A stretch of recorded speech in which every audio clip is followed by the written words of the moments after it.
Hey guys, today I'm taking a look at one of my new custom action figures, a Warhammer Fantasy Dwarf Slayer. This was a commission figure and the client had a few requests, even though I was given pretty much free reign when it came to many of the design elements. He was made from a Marvel Universe Hulk figure because of their proportions compared to, say, a standard 6-inch figure. And included with this guy are 3 interchangeable heads, 2 hand axes, alternate armored fists, and a custom-made display base. So, let's go through an articulation rundown and take a look at his details and accessories. This guy was made using a Marvel Universe figure, and Hasbro has started to implement the same kinds of articulation in their smaller scale, matching Marvel Legends scale figures. So this guy was made from a Hulk because of their proportions, like I mentioned, and I did have to splice in a traditional larger ball joint to accommodate like a Marvel Legends sized head. Other than that, it's pretty basic. Shoulder joint on a ball, and it can rotate all the way up and down, and good lateral motion. And these are single joint elbows this time because of the smaller scale, but still a nice 90-degree bend. The hands are on a swivel and they are interchangeable. Instead of a waist pivot, this guy has one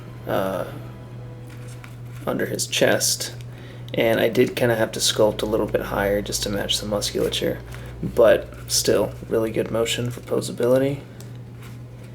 And his belt and standard on his waist right here does not impede that too much. And from the waist down, this guy has traditional 90-degree hips, a nice hip joint that goes all the way around for some wide stances, double jointed knees, and some ankle rockers with these really big feet. So, the Marvel Universe figures, I've noticed, not having worked with many, are a little bit looser in the articulation department. So what I decided to do is, in order to make it more forgiving, say, to pose this guy in a wide-legged stance, the feet are really easily removable and can be positioned any way you want. And then, of course, some ankle tilt up and down. So this guy can get into a variety of poses, and luckily his articulation scheme helps out with that.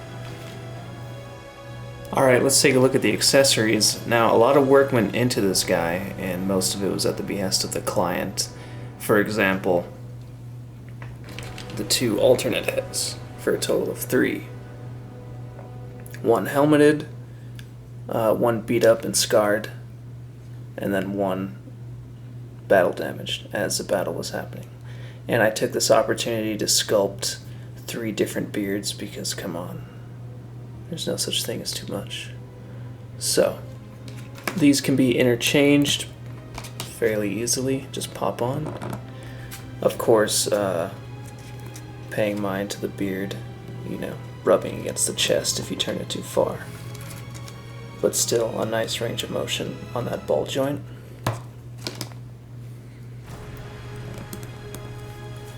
And a ton of expression. So these are really fun to sculpt, and the beards, of course, a lot of fun to make, as with the mohawks, like every good fantasy dwarf. Aside from his heads, his 2 main weapons are these hand axes, one longer than the other. So these were a combination of hilts from weapons that other figures have come with, and then I used styrene for the blades and sculpted over that, and then for some of the details around the top of the haft right there. And these fit into his hands easy and slide down like that. And also included is a harness made of leather, and it has several loops in it, and once the head is removed it can be slid over his arm onto his chest, and the axes can be stored that way. Also, at the request of the customer, 2 armored fists for close combat, closer than, say, 2 hand axes would allow. And then I applied the appropriate bloody spatter on these, seeing as how he was getting up and close and personal with some orcs on the battlefield. And speaking of orcs, that's where his display base comes in. And I'm such a big Warhammer fan, and all of the Warhammer bases, you know, all of the miniatures come with bases, and a lot of people like to add a little bit of flavor to them. So I just took that and expanded it and scaled it up. So here we have a little slice of the battlefield, war-torn battlefield, with an orc standard, or totem, showing that it's an orc battlefield because the rivalry between orcs and dwarves is so good. An impaled orc head, which was custom sculpted, and a gruesome bloody human skull, or dwarf skull. Could be either one. So there's that, and that rounds out his accessories. Okay, so let's take a closer look at some of the detail work that went into this guy, both sculpting and painting. And this guy was a ton of fun. And while not specifically based off of any one concept art, I did go through a few that were supplied by my client and that I had found, you know, perusing the online databases of Warhammer art, which I can't get enough of. So some things to keep in mind were that this guy was a slayer and should have more flesh showing than not. Also, ornate dwarven armor, which of course I was excited to sculpt, and to have really his body, that there would be a story told on his body through his scars, his tattoos, you know, his beard, any kind of ornamentation. So taking all that into account, this is what I came up with. So I did make 3 heads. This one, older, grizzled, tattooed, scarred, seen many campaigns, many battlefields. This one, going back in time, a younger version, fresh cut mohawk, braided beard, but during battle, blood on the beard, eye gouged out, you know, scars, scratches, cuts, not as many tattoos. And the third one, an armored dwarven helmet. And then I took reference from many, you know, movies and video games for dwarven armor. It kind of has its own geometric look, a lot of beards, a lot of faces, so that helped out with that helmet. And for the beards and mohawks on these guys, or this guy, these heads I should say, I used a small pin drill, inserted very small gauge wire, and then sculpted an armature around it, and then started to detail the hair. And that worked for the mohawks and the beards on each head.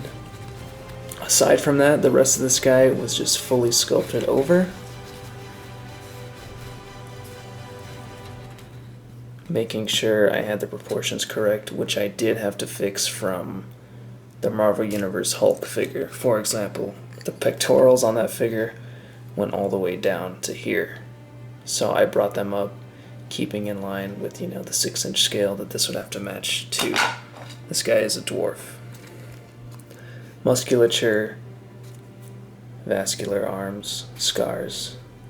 As for the armor, typical pieces of dwarven armor, gauntlets, some ornamentation, but not too much. This guy has been in battle, but the center belt piece was important. Again, with the faces, and then some leg armor. But lots of wraps, torn trousers, this tabard right here that goes around, straps, and then this belt with the fur around it to round everything out. As for painting, lots of skin showing, cuts, bruises, scars, and of course a copious amount of blue tattooing. And then I just took, you know, dwarven script from every source I could and came up with some interesting designs.